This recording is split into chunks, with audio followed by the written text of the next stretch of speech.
Me miré al espejo retrovisor y respiré hondo. Llevaba un vestido negro de corte sencillo, sin logotipos visibles, pero de confección perfecta. Un Armani discreto, deliberadamente elegido para que pareciera una compra de liquidación. No quería que nada en mi apariencia revelara la verdad. Esa noche, yo volvería a sentarme en esa mesa, no como una más, sino como quien tenía el poder, aunque ellos no lo supieran. La mansión Rivas, aunque ahora en los papeles dijera Grupo Inverbal S.A., se alzaba frente a mí con la misma arrogancia de siempre.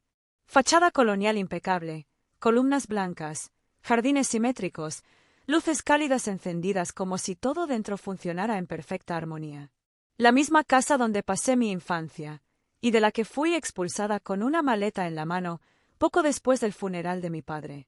«Ah, miren quién llegó», escuché decir a Clara, mi hermanastra, apenas puse un pie dentro del vestíbulo.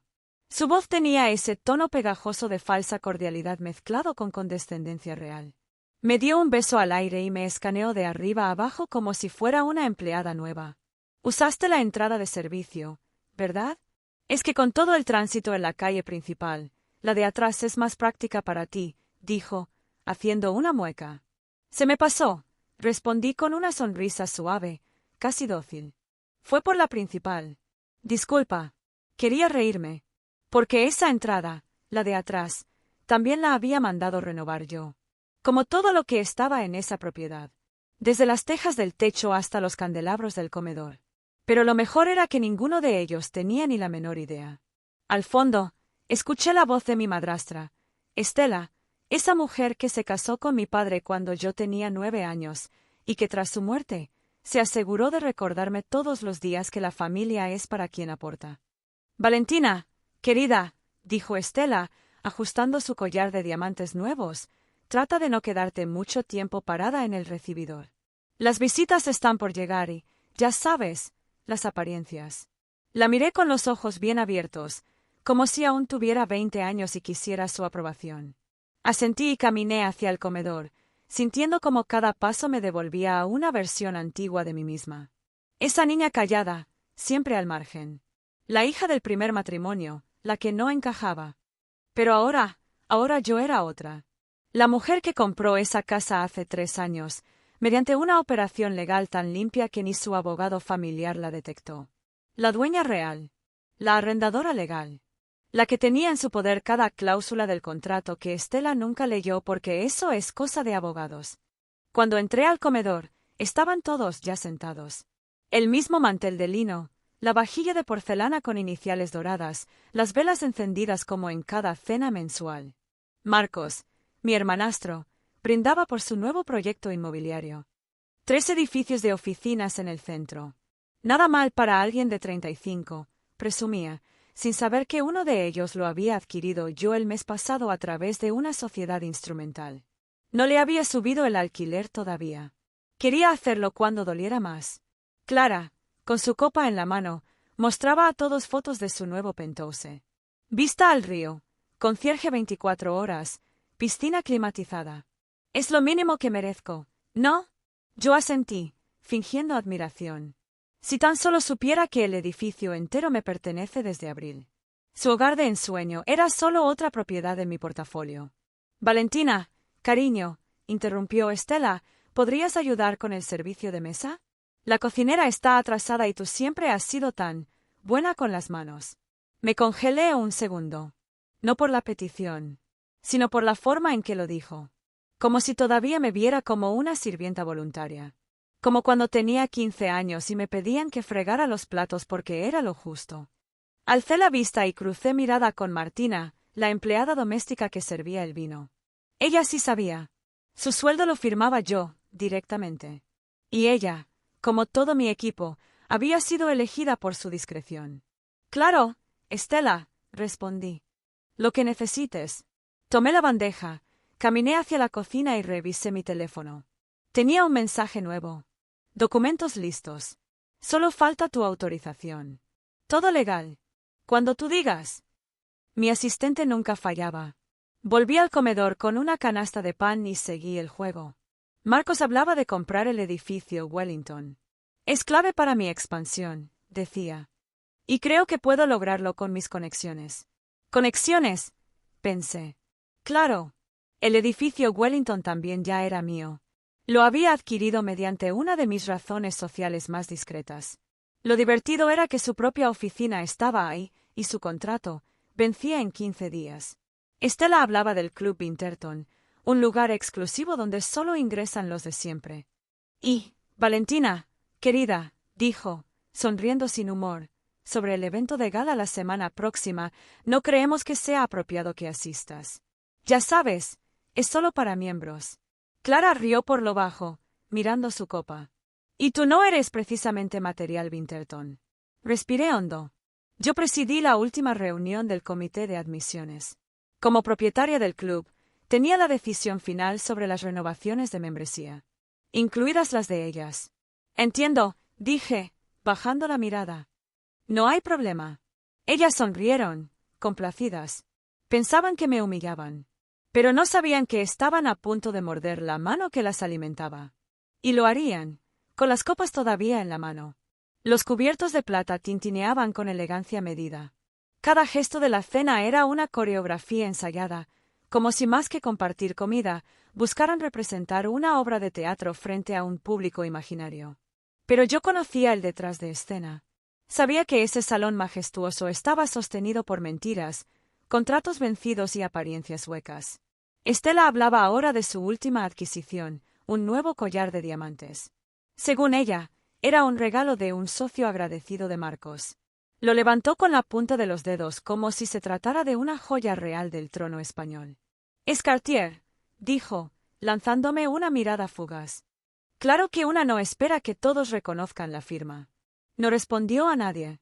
Solo la dejó flotar en el aire, como las otras indirectas que lanzaba con sonrisa dulce. Cada palabra suya estaba diseñada para recordarme que, en esa casa, yo era la que menos valía. «¿Sigues con ese trabajito de inmobiliaria, Valentina?», preguntó Clara, sirviéndose más vino sin mirarme. «Sí», respondí, tranquila. «Lo mantengo». «Debe ser agotador», intervino Marcos, «lidiar con inquilinos, pagos atrasados, problemas de cañerías. El mundo de los alquileres debe ser una jungla. No todos pueden aspirar a la inversión seria», añadió Clara. «Es como comparar a un chef con alguien que reparte menús. Ambas están en la cocina, pero…». Rieron. Y aunque cada carcajada me empujaba de nuevo al rincón donde ellos querían que viviera, ya no me dolía. Porque lo único que se estaban tragando esa noche era su ignorancia. «¿Sabes qué deberías hacer, vale?», dijo Estela, dejando su copa. «Buscar algo más femenino. Decoración, moda, cuidado personal. Todo eso de la gestión de propiedades suena tan técnico, tan masculino. No es elegante». Observé cómo movía las manos, adornadas de anillos que yo misma había pagado indirectamente. ¡Qué ironía! Su estilo de vida estaba financiado por los contratos que mi empresa firmaba cada mes. Y ella seguía creyendo que tenía derecho a educarme. «Lo tendré en cuenta», murmuré. Estela pareció satisfecha. Me miró como quien da una lección a una niña que no entiende aún cómo funciona el mundo. Y yo le permití creerlo. Porque cuando se trata de venganza, la paciencia es el plato principal. Cuando llegó el primer plato, una crema de calabaza trufada que yo había probado mejor en lugares mucho menos pretenciosos, comenzaron las preguntas incómodas. «¿Y tú, Valentina? ¿Alguna pareja?», inquirió Marcos con voz cargada de falsa curiosidad. Negué con la cabeza. Nunca fue su verdadero interés. Solo quería otra razón para minimizarme. «¿Y amistades?», añadió Clara. «Hace años que no te vemos con nadie». No respondí. Era inútil. La verdad era que sí tenía una vida más allá de esos muros, pero no era de las que se compartía en sobremesas como esta. Tenía un círculo leal, socios, empleados, un abogado brillante y una asistente que valía por 10 personas. Pero no les interesaba conocer esa parte. Les interesaba que yo encajara en su narrativa. «De todas formas, el trabajo que tienes no deja mucho tiempo para relaciones, ¿no?», remató Estela. Su tono era una mezcla de compasión y superioridad. Como si me hiciera un favor al señalarme lo vacía que debía estar mi vida. Sentí la punzada interna, inevitable. Porque aunque sabía que todo era falso, No dejaba de doler que la mujer que se casó con mi padre y prometió cuidarme, solo hubiera querido borrarme. La soledad no siempre es mala, dije, con calma. A veces da claridad.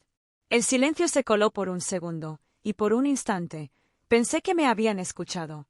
Pero enseguida, Clara estalló en carcajadas. ¡Ay! Por favor. Eso suena a frase de taza de café. ¡Qué dramática! Tiene razón. Clara, dijo Marcos. Hay gente que se enamora del drama y termina haciendo del dolor su identidad. La herida no era nueva. Me la habían abierto muchas veces, siempre con palabras disfrazadas de bromas.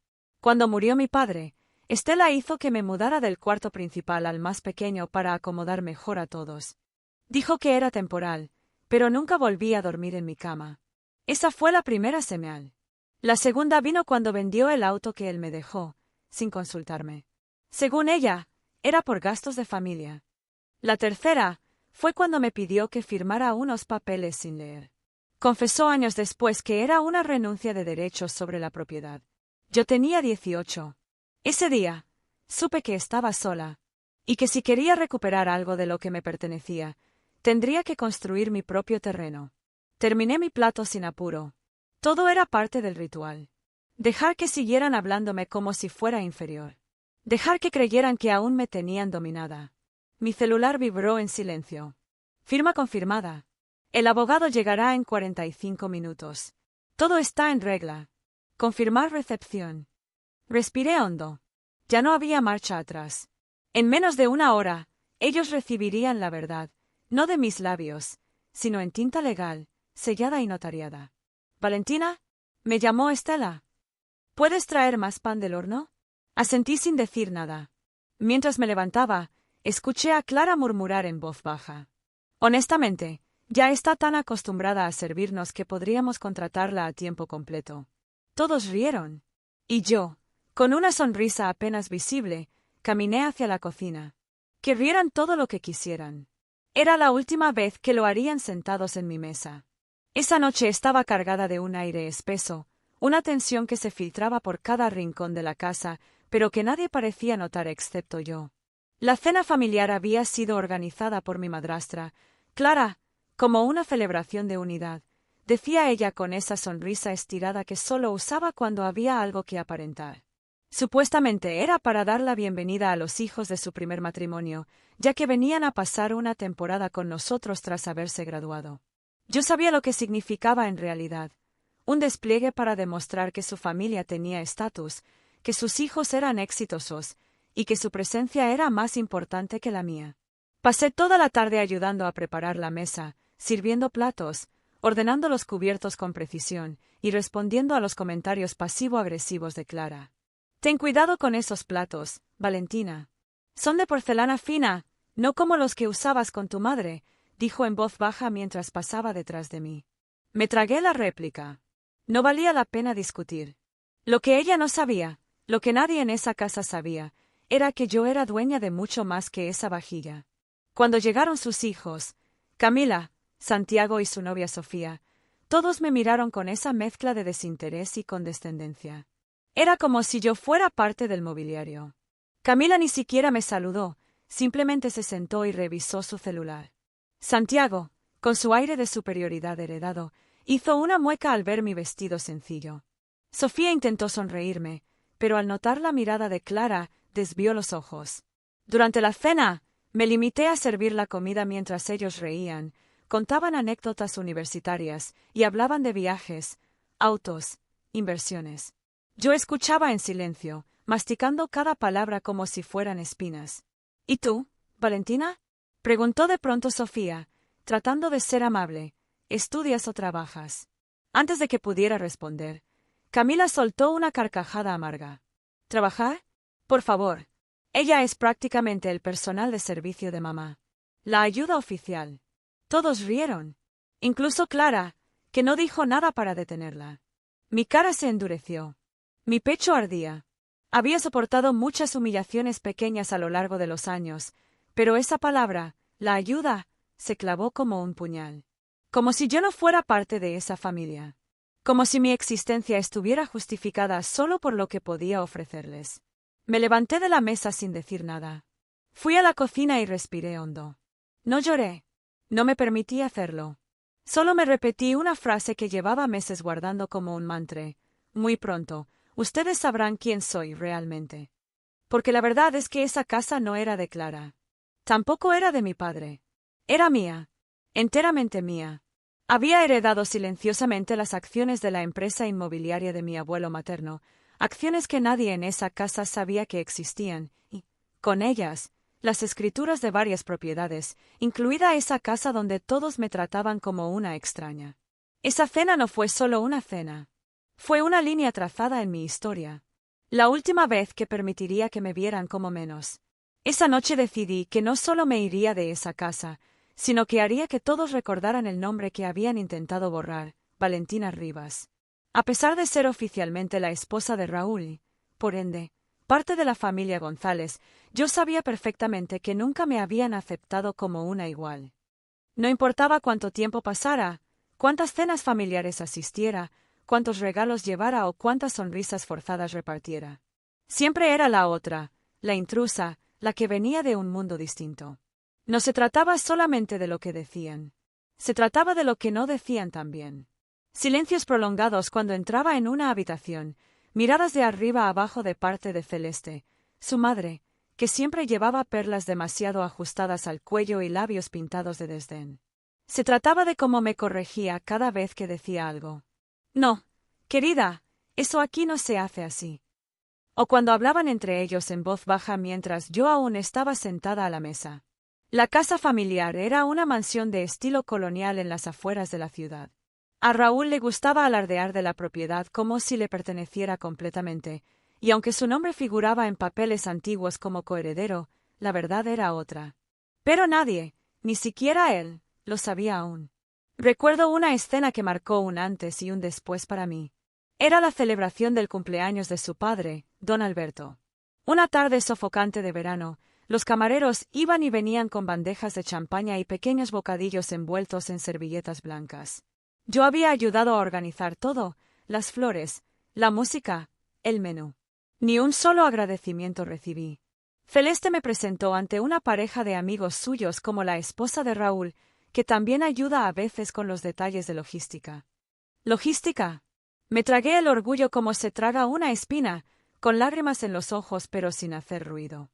Ese día, mientras estaba en el jardín cuidando que los toldos no se volaran con el viento, escuché a dos de sus tías hablando de mí. ¿Sabías que ella trabajaba en una cafetería? Claro que sí. Dicen que hasta llevaba los cafés a las oficinas, imagínate. Con razón es tan servicial, parece criada. Y rieron, como niñas burlonas. No sabían que lo que más me dolía no era que me menospreciaran por mi pasado. Lo que dolía era que Raúl no dijera nada. Estaba ahí, lo escuchó, y simplemente siguió conversando con sus primos, como si yo fuera invisible. Esa noche, ya en nuestra habitación, me miré en el espejo. Estaba vestida con un elegante vestido azul marino, maquillaje perfecto, tacones altos. Pero no me reconocía. ¿En qué momento me convertí en esto? En alguien que sonríe aunque le escupan en la cara con palabras disfrazadas. Tomé una decisión. No podía seguir siendo una sombra en mi propia vida. Y mucho menos, en una casa que fingía ser mía solo por matrimonio. Comencé a documentar todo. Las veces que me excluían de decisiones familiares, los comentarios hirientes, las humillaciones sutiles, los silencios incómodos en las cenas. No por venganza, por claridad, por justicia, por preparación. Y mientras tanto, seguía creciendo mi otra vida. Las inversiones inmobiliarias que Raúl no entendía, las firmas que yo tenía bajo sociedades independientes, los contactos que construía discretamente en cenas de negocios donde sí se me valoraba. Poco a poco, piedra a piedra, estaba construyendo algo. Un lugar donde, por fin, nadie podría llamarme la ayuda. Ni tratarme como un adorno que solo sirve para callar, sonreír y servir. Y cuando ese día llegara, nadie estaría preparado para lo que significaba realmente sentarse a mi mesa. A medida que pasaban los días, la tensión en aquella casa revestida de porcelana fina se volvía más espesa. A simple vista, todo parecía funcionar con normalidad. Comidas a las 8, risas forzadas durante las cenas, charlas casuales sobre cosas triviales. Pero debajo de esa fachada perfecta, había corrientes subterráneas de desprecio, condescendencia y viejos resentimientos. Valentina lo sentía todo. Era como vivir en una ópera silenciosa en la que ella había sido asignada al papel de espectadora muda. —¿Me alcanzas la servilleta, por favor? —le pedía Julieta con tono afilado, sin mirarla a los ojos, como si pidiera algo a una empleada invisible. Las conversaciones en la mesa estaban siempre codificadas, repletas de pequeñas humillaciones. A algunas personas les gusta estudiar cosas inútiles como arte, decía Cecilia, mirando su copa de vino mientras sonreía. Hay quienes nunca terminan de encontrar su lugar, agregaba Esteban, sin siquiera disimular. Sabían perfectamente a quién se referían. Valentina respondía con una sonrisa suave, una mirada serena, casi maternal. Lo que ellos no sabían es que cada frase hiriente era archivada en su memoria con precisión quirúrgica. No para vengarse, sino para asegurarse de que nunca olvidaría cómo la hacían sentir. Fue durante una cena especialmente incómoda que algo dentro de ella hizo clic. Julieta comentó con desdén sobre la vecina del barrio privado donde vivían, que supuestamente había hecho dinero casándose con un viejo empresario y ahora se creía dueña de todo. Hay gente que simplemente tiene suerte y ya, dijo. Sí, pero una criada con suerte sigue siendo criada, respondió Cecilia. Valentina no reaccionó. No parpadeó. Solo sostuvo su copa, giró el vino, lo olió con cuidado, y sonrió. Esa noche, decidió actuar. Después de despedirse cordialmente, fue directo a su oficina en el segundo piso. Aquella habitación forrada de estanterías de caoba, con una vista al jardín trasero, era el único espacio que realmente le pertenecía dentro de esa casa. Allí guardaba sus contratos, sus llaves maestras, sus secretos. Abrió una carpeta con el título residencial Las Palmeras, contratos de alquiler. Uno a uno, revisó los documentos. El de Cecilia, el de Esteban, el de Julieta, todos firmados bajo el nombre de la empresa Rivas Gestión Inmobiliaria, que ellos creían pertenecía a un tal don Sergio Gómez, un supuesto amigo de su padre fallecido. Sergio Gómez no existía. Era solo un nombre prestado. La verdadera dueña del complejo residencial era Valentina. Ellos vivían allí gracias a ella. Comían en esa mesa porque ella lo permitía.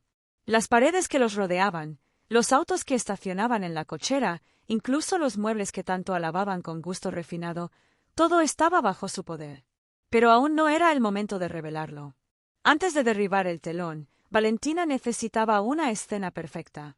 Durante los días siguientes, empezó a dejar pequeñas pistas. Sutiles, calculadas. Cambió las contraseñas del wifi, sabiendo que se lo pedirían.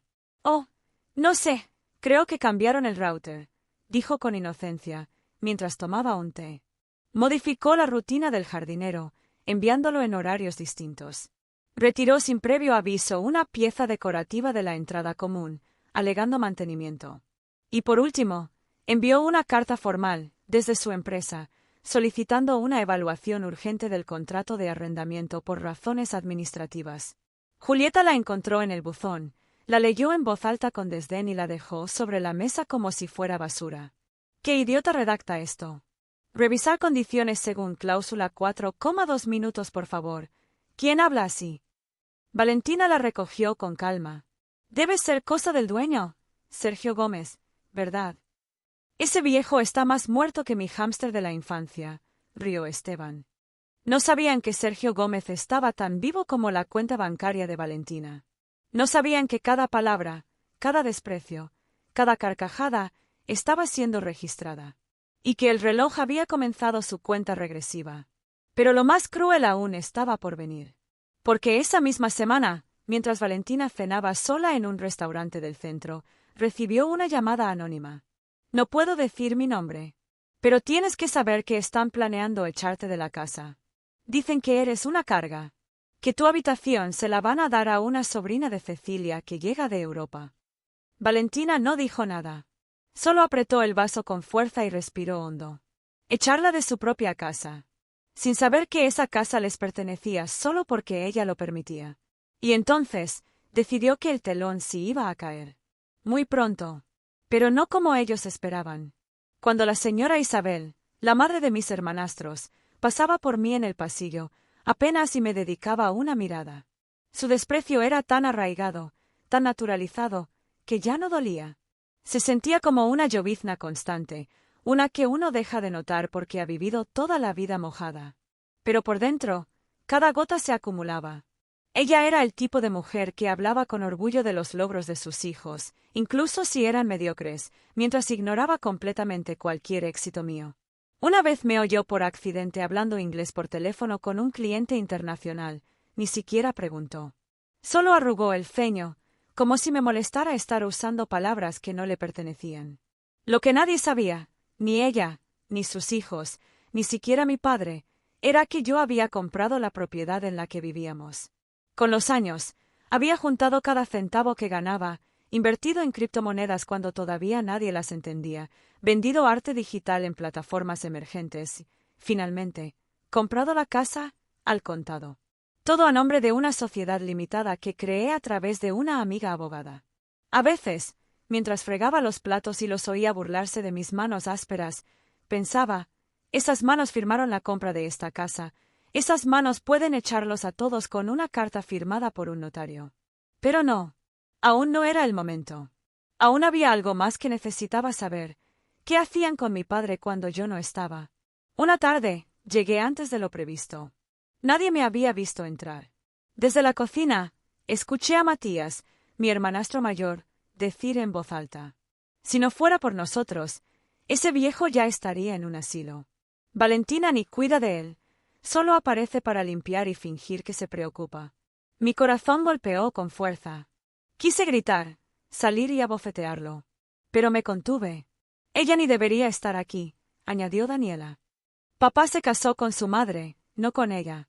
¿Por qué tiene que vivir con nosotros? Ya es una adulta. Tiene que largarse. Y luego, la frase final de Isabel, con tono de sentencia. Valentina es como un mueble heredado. Estorba, pero da pena tirarlo. Ya encontraré cómo sacarla de aquí. Legalmente. Mi cuerpo tembló. No de tristeza, sino de rabia. De una rabia contenida durante tantos años que se había convertido en pólvora. En ese momento, entendí que ya no era una sombra. Ya no era invisible. Era la dueña del techo que les cubría, del suelo que pisaban, de cada metro cuadrado que se atrevieron a llamar hogar. Ese mismo día, llamé a mi abogada y le dije: prepárame los papeles. Se acabó el silencio.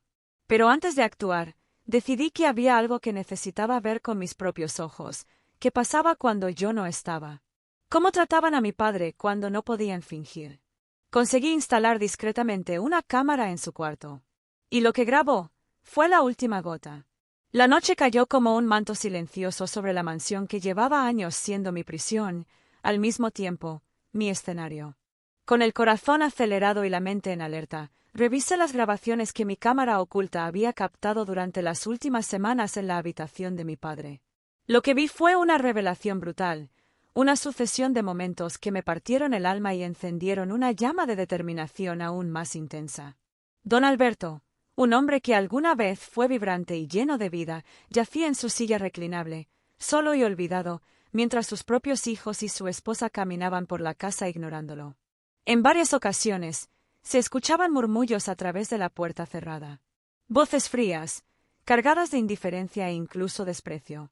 Una tarde, capté a Isabel diciendo en voz baja pero con desprecio: no sé para qué seguimos preocupándonos por él, apenas tiene tiempo de vivir. El seguro médico ya cubre todo lo que necesita. Y luego a Matías respondiendo con una risa seca: mientras podamos disfrutar del dinero, que se las arregle solo. Las escenas se repetían una y otra vez: comidas servidas tarde, llamadas médicas ignoradas, visitas canceladas. Mi padre, ese hombre que en algún momento había sido la piedra angular de nuestra familia, era ahora una sombra en la propia casa que le pertenecía. Sentí un nudo en la garganta y la ira ardiendo en mi pecho. ¿Cómo podían ser tan crueles? ¿Cómo podían permitirse olvidarlo y despreciarlo de esa manera? Pero mi rabia no era solo por él, sino por mí. Por todos esos años en los que había sido invisible, ignorada, pisoteada, mientras ellos disfrutaban de lo que me pertenecía. Esa noche, mientras contemplaba las imágenes, tomé una decisión irrevocable. No permitiría que esa familia siguiera controlando mi vida ni el legado de mi padre. Pero no sería solo una batalla legal. Era un juego de estrategia, un duelo donde cada movimiento tendría consecuencias. Y yo estaba lista para jugar. Con la ayuda de mi abogada, comencé a preparar los documentos de desalojo, asegurándome de que cada detalle estuviera impecable, irrefutable. Sabía que la confrontación sería dura, que me atacarían, me calumniarían, intentarían desacreditarme. Pero también sabía que la verdad estaba de mi lado. Al día siguiente, convocaría a todos a una reunión en la sala principal de la casa. Era hora de que se enfrentaran a la realidad. Era hora de que supieran quién era la verdadera dueña. Era hora de reclamar lo que siempre me había pertenecido.